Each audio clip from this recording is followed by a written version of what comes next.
Bonjour à tous et bienvenue dans cette nouvelle chronique taraborienne. On va continuer avec la deuxième partie concernant le jeu Magic World, qui est signé donc chez Chaosium par Willis, Monroe, Morrison and Friends. Donc c'est une collaboration. Encore une fois, comme je vous l'avais expliqué, ils ont été prendre des idées à droite et à gauche sur toutes les itérations qui avaient été précédemment sorties autour du basique dans le concept médiéval fantastique pour mettre au point ce jeu. Alors dans cette deuxième vidéo, on va voir trois particularités qui moi me semblent tout à fait représentatives et fondatrices de pourquoi j'aime tant ce jeu et ce que je lui trouve de supérieur à d'autres jeux. Enfin, supérieur étant tout à fait subjectif. Encore une fois, ça n'est jamais que mon point de vue. Alors, ce qui me plaît dans ce jeu, c'est la façon dont est traité le problème de l'alignement. Bien souvent, dans les D&D-like, dans les jeux médiévaux, on est sur un alignement qui est pas du tout vraisemblable. À savoir, souvent, soit l'alignement n'a aucune importance, soit l'alignement est purement choisi parce que pour jouer certaines classes, certains archétypes, vous êtes obligé d'avoir cet alignement. Et en plus, l'alignement, ça n'est pas l'alignement qui découle des réactions et des comportements des personnages, mais l'inverse. C'est l'alignement choisi va déterminer les personnages. Donc ça ne fonctionne pas. Je prends le cas par exemple de la classe de paladin. Il faut être lawful good, loyal bon pour jouer un paladin. Le problème c'est donc que le joueur qui veut jouer un paladin, qui veut se faire un personnage de paladin, va plus ou moins dire bah ok je suis lawful good, voilà, qu'il va être obligé de s'y astreindre en fait, à tout le temps réagir comme un paladin. Donc en fait il a aucun libre arbitre dans la partie, et comme on s'est aperçu avec le temps que ça fonctionnait pas vraiment, parce que confronté à certaines choses, les joueurs ont envie de réagir plus naturellement et donc de faire réagir leur personnage d'une façon différente. Et bien tout ce qui va se passer, c'est que s'il perdait, s'il agissait contre son alignement, et bien au bout d'un moment le joueur change brutalement comme ça, d'alignement, et du coup il perd tous les bénéfices de sa classe. Bon, je trouve que c'est pas terrible et ça marche pas vraiment en campagne. Ça permet pas de faire des personnages évolutifs. En plus, c'est très très manichéen. Donc là, dans Magic World, on a un système qu'ils appellent l'allégeance. Il y a trois forces principales: la force des ombres, la force du shadow, ce qu'ils appellent shadow, la force de la balance, qui est alors elle très axée sur des concepts par rapport à la nature, qui pourrait autant les shadows ce serait plutôt le côté mauvais, la balance ce serait plutôt le côté neutre, à savoir les choses sont bien faites dans la nature et donc je respecte la nature et je me tiens dans une certaine neutralité, respect de cette neutralité. Et puis la lumière, light, qui là va être plutôt le domaine du bien, de considérer que le bien doit nécessairement l'emporter sur le mal. Alors ce qui est très intéressant, c'est qu'en fait sur chaque feuille de personnage, vous avez les trois jauges. Alors au-delà du fait que ça paraît plus subtil, déjà de définir les choses comme ça, ce qui est intéressant aussi, c'est que c'est pas juste vous choisissez shadow, light ou balance, non, vous avez des jauges. Et donc ces jauges, elles vont évoluer au fur et à mesure que votre personnage va se déterminer face à telle ou telle situation. Déjà beaucoup plus intéressant dans le jeu. Et en plus, ça inverse, donc c'est comment réagit le personnage qui détermine l'alignement et pas l'inverse. Donc en plus, c'est pas un frein, c'est pas un carcan, c'est vraiment quelque chose que dont le joueur peut décider pour son personnage. Alors, au début du jeu, vous devez choisir une des trois jauges, lui mettre 25 points, une deuxième jauge que vous allez mettre à 15 points, et enfin la dernière jauge que vous allez mettre à 5 points. Et puis après, selon les actions que vous allez faire, vous allez augmenter des points dans certaines jauges. Et ce qu'il faut savoir, c'est qu'à partir du moment où vous avez plus de 20 points dans l'une des jauges, 20 points de différence entre la première jauge et les deux autres jauges, là, vous basculez vraiment de ce côté-là. c'est-à-dire prenons un personnage qui se mettrait 25 en shadow, 15 en balance et 5 en light. Au bout d'un moment, s'il continue à faire des actions entre guillemets un peu sur le fil, un peu mauvaises, etc., à pas trop respecter la vie en société, autrui, etc., et bien il va gagner des points de shadow, et lorsqu'il va atteindre 35 points en shadow, là il va basculer, au moins temporairement dans cette optique de shadow, et ils peuvent même, vos personnages, devenir des champions d'une de ces 3 forces au bout d'un moment. Donc ça permet une évolution comme ça assez souple, et qui est laissée au bon vouloir du personnage, et surtout à la façon, même si le personnage n'y pense pas, le maître de jeu va gérer ça pour lui, et au bout d'un moment il va lui dire attention, rappelle-toi, vu tout ce que tu as fait les dernières fois, etc., maintenant voilà, tu es de ce côté-ci de la force. Et il n'y a pas de discussion possible, tu es de ce côté-ci parce que tu as réagi de cette façon-là. Donc ça vient aussi construire la personnalité du personnage dans la fiction. Et ça, c'est pour moi une qualité. Voilà, encore un des points pour lesquels je trouve que ce jeu, qui est un jeu pourtant issu du basique, est très très bien fait, et par certains côtés fonctionne beaucoup mieux que d'autres jeux. La deuxième spécificité sur laquelle je voulais qu'on revienne un petit peu, c'est le combat. Parce que là encore, il y a beaucoup de choses qui me plaisent dans la façon d'envisager le combat. Notamment, si on regarde un petit peu comment se résolvent les rounds de combat. Alors en fait, vous avez 4 phases dans un round de combat. Vous avez une première phase au cours de laquelle, qui est la phase de déclaration. Chacun des joueurs énonce ce que son personnage va faire. Vous avez la deuxième phase qui est réservée à la magie. Alors, ce qu'il faut savoir, c'est que contrairement à d'autres jeux, ici, lorsqu'un joueur va déclencher la magie au cours de la phase de magie d'un round, eh bien son sort sera effectif à l'issue, enfin lorsqu'on arrivera à la phase de magie du round suivant. C'est-à-dire qu'il va passer le round à jeter son sort. Donc ça encore, c'est assez intéressant. Ensuite, il y a les phases d'action, hein, donc attaque, parade, et enfin résolution. On résout, chacun note sur sa feuille les points de vie qu'il a perdus, les choses comme ça. Donc très très très intéressant.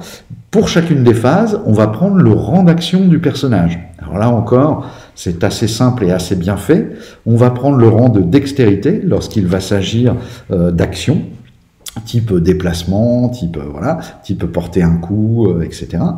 Les réactions, elles, ont lieu lorsqu'elles peuvent apparaître, c'est-à-dire si on vous attaque, vous pouvez immédiatement faire votre parade ou votre jet d'esquive. Et en ce qui concerne la magie, vous intervenez dans votre phase magique. Imaginons un combat où il y a 2 magiciens, un dans chaque partie. Eh bien, quand on arrive à la phase de magie, là, on va regarder le rang d'intelligence de chacun des 2 personnages. Le magicien qui a le plus en intelligence, on va partir du rang le plus haut pour descendre comme ça. Même chose pour la dextérité. Un personnage qui a 17 en dextérité va agir avant un personnage qui a 14. Etc. Et on descend. Vous avez des petites règles qui vous permettent, par exemple, dégainer une épée, sortir un objet, etc. Ça va vous coûter 5 rangs d'action. Par conséquent, si vous avez 17 en dextérité, mais que lorsque le round arrive, vous devez dégainer votre épée, vous pourrez frapper à 17 moins 5, 12. Si votre adversaire a déjà ses armes à la main, lui pourra frapper avant. Enfin, encore quelque chose de très intéressant, dans la table des armes, vous avez plusieurs choses. Alors, il faut que je remette l'œil dessus. Telles que sont décrites les armes, vous avez plusieurs choses. Vous avez un pourcentage de base. Alors, je vais prendre encore une fois un exemple. À l'épée courte, le pourcentage de base est de 15%. Auquel viennent s'ajouter le bonus, j'imagine, de manipulation pour les épées, pour les armes. Voilà, vous avez les dommages, donc par exemple, je garde mon exemple, 1d6 plus 1, plus le bonus aux dégâts. On vous précise également s'il s'agit d'une arme à une main ou d'une arme à deux mains. On vous précise les points de vie de l'arme. Alors, les points de vie de l'arme, vous vous rappelez, hein, s'il y a une parade qui dépasse le nombre de points de vie de l'arme, en l'occurrence l'épée courte c'est 20, si vous prenez 22 points de dégâts, votre épée courte, elle se brise. C'est pas le cas des boucliers. Dans le cas d'un bouclier, si vous prenez qui aurait, admettons, 20 points de vie, si vous prenez 24 points de vie, votre bouclier en absorbe 20, vous prenez 4 points de dégâts à ce round-ci, et votre bouclier il diminue aussi de 4, et donc il ne sera plus qu'à 16 pour la fois d'après. Donc, ce qui fait que il vaut toujours mieux avoir un bouclier. Encore une fois, en termes de vérisimilitude, je pense que c'est pas un hasard si tous ces guerriers, tous ces hoplites, etc. avaient tous un bouclier. C'est qu'effectivement, un bouclier, c'est royal pour la parade. C'est pas du tout la même chose de parer avec son arme que de parer avec son bouclier. Ça protège, etc. Donc encore une fois, quelque chose de très bien fait. Vous avez d'ailleurs pour chacune des armes, il est également précisé sa taille. Alors ça va avoir une importance parce que ce qu'il faut savoir, c'est deux combattants qui combattent avec des armes. Alors l'épée courte, hein, c'est short, évidemment. Non, d'ailleurs, l'épée courte, c'est médium, autant pour moi. Short, ça va être le cestus, la griffe, etc. Ou le combat à main nue. Si vous combattez deux combattants qui sont médiums, bon, on respectera les rangs d'initiative. Par contre, un personnage qui sera avec une arme médium face à un adversaire qui, lui, aurait une lance, qui est donc, elle, longue, eh bien, à ce moment-là, si le personnage qui a l'arme la plus longue, en l'occurrence la lance, a une initiative meilleure, il frappe à son rang d'initiative. Si le personnage qui a l'arme la plus longue, en l'occurrence toujours la lance, a une initiative moindre, il frappe un rang avant l'initiative de son compagnon. Exemple très simple, un combattant à l'épée courte a 16 en dextérité, il se fait attaquer par un adversaire qui n'a que 12 en dextérité mais qui est armé d'une arme longue, il va pouvoir, ce qu'ils appellent le maintenir à distance, donc en fait c'est l'adversaire qui a la lance qui frappera le premier et il frappera à 17, juste avant en fait le coup d'épée courte de son adversaire qui lui a 16.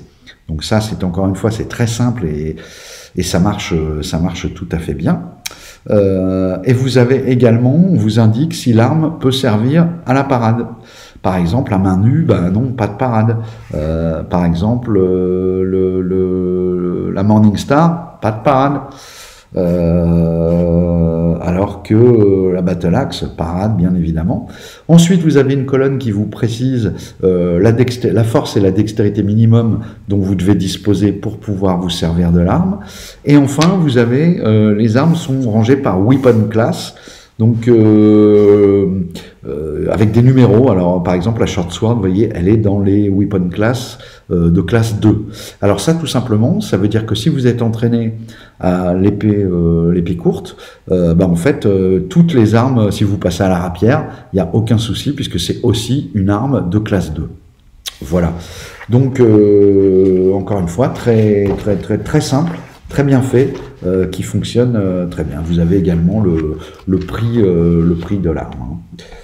Donc là, on a des combats, vous l'aurez compris, assez dynamiques. Il y a une dernière petite règle qui est assez importante, c'est la possibilité par un jet de dodge, d'esquive, du combattant qui a une arme, qui a par exemple l'arme courte, de pénétrer la garde du combattant qui a l'arme longue. Premier round, votre personnage doit déclarer une manœuvre de dodge, d'esquive, donc il va un peu bouger sur ses jambes, peut-être passer sous la garde de son adversaire, et du coup, dans ces cas-là, s'il y parvient, s'il n'y parvient pas, on reste dans le cas de figure présent.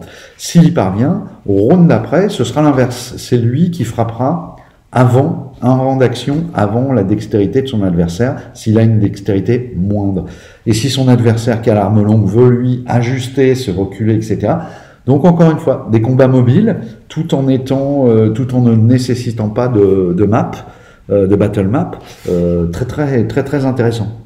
J'ai hâte d'exploiter ça parce que je pense que ça peut amener quelque chose d'intéressant dans les combats. Et puis vous avez quelques coups un peu spécifiques du type chercher, alors ça c'est assez classique maintenant, c'est quasiment dans tous les jeux, mais c'est toujours bienvenu, et chercher à, comment on appelle ça, à désarmer son adversaire, Alors là, je ne les trouve plus, bien sûr, hein, c'est toujours comme ça. Au moment, voilà, c'est ce qu'ils appellent les spot rules pour le combat. Donc, c'est des petits points bien spécifiques où on va vous définir les jets d'acide, les attaques de zone, casser les armes, etc.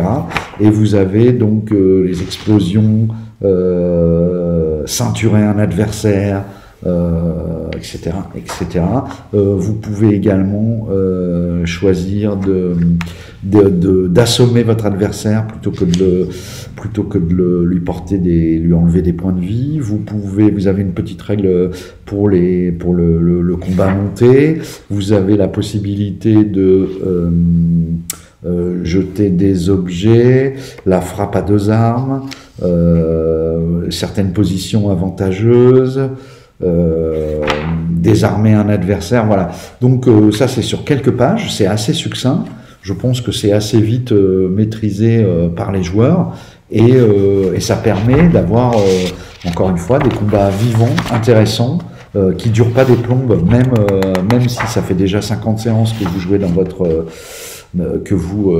votre campagne, et donc ça c'est très bien. Et enfin, dernier point qui moi me paraît plutôt bienvenu pour ce jeu et qui fait que ce jeu me plaît tant que ça, c'est la progression.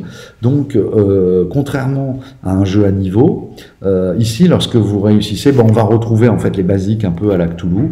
Lorsque vous réussissez une action, vous noircissez, et à la fin alors soit toutes les séances, soit toutes les 2 séances, ça dépend un peu, ça c'est au maître de jeu de voir comment il veut gérer la progression dans la campagne, vous pouvez tenter un jet pour augmenter votre compétence. Donc le système est simple, vous devez faire un jet.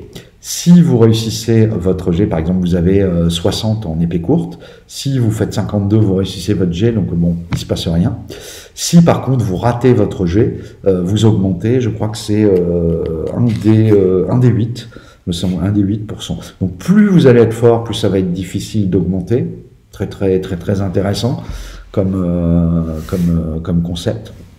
Que dire d'autre? Vous pouvez apprendre de nouvelles compétences, donc ça aussi, ça peut donner lieu à de l'histoire dans votre campagne, parce qu'il faut trouver quelqu'un qui va vous enseigner la nouvelle compétence, etc. Donc encore une fois, ça rajoute de la narration, ça rajoute de l'épaisseur, aussi psychologique à votre personnage, pourquoi il veut s'entraîner dans cette compétence, etc., etc.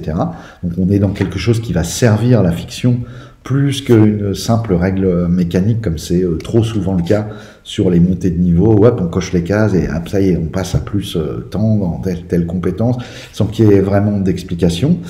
Et vous avez, je crois, encore une 3e possibilité.